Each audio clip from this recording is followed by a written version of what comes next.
So, Jack, anong pwedeng gawin dito sa Utah sa summer? Marami.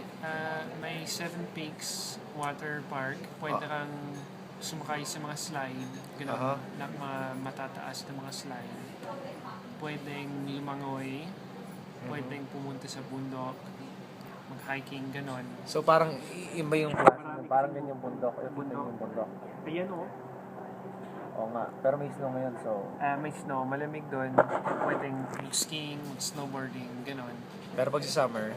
Pag sa summer, pumunta kami sa Seven Peaks. Nagsaslide kami doon.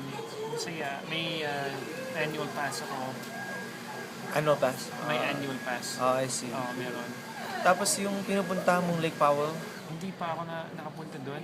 ano yung lake na pinuntahan mo before? Yung lake na pinuntahan ko, hindi ko alam. Hmm? Bakit? Meron akong sinabi sa iyo tungkol doon. Hindi, may mga pictures ka na... May mga pictures. Oo, sa may Sa lake. lake? Oo, ano yun?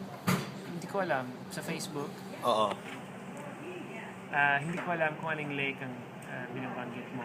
Pero ano yung Check lake na natin puntahan mo? mamaya sa Facebook. Baka Arizona? Sa Arizona ba yun? Or sa California? Parang... Hindi, walang lake sa California. As meron din siguro, pero wala akong napuntahang lake.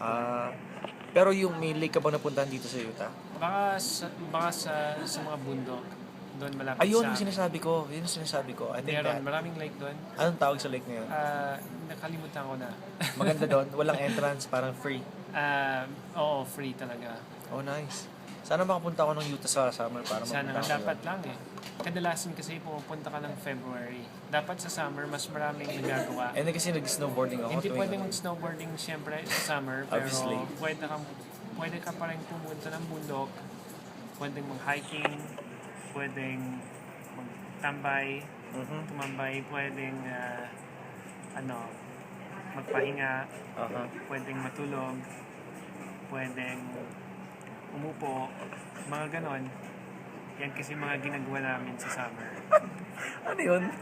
Parang parang tamad na gawain yun. Tamad talaga ako. Hindi, biro lang. Pero marami talagang ginagawa. Pumupunta kami ng mga lake sa itaas ng bundok. Sa tuktok ng bundok. I see. Ayan. So, marami talagang pwedeng gawin dito sa Utah, no? Marami talaga. Masaya talaga dito sa Utah. Okay. Sige, maraming salamat sa information. Kasi walang alaman. Okay, bye-bye. Sa susunod ulit. Okay, bye.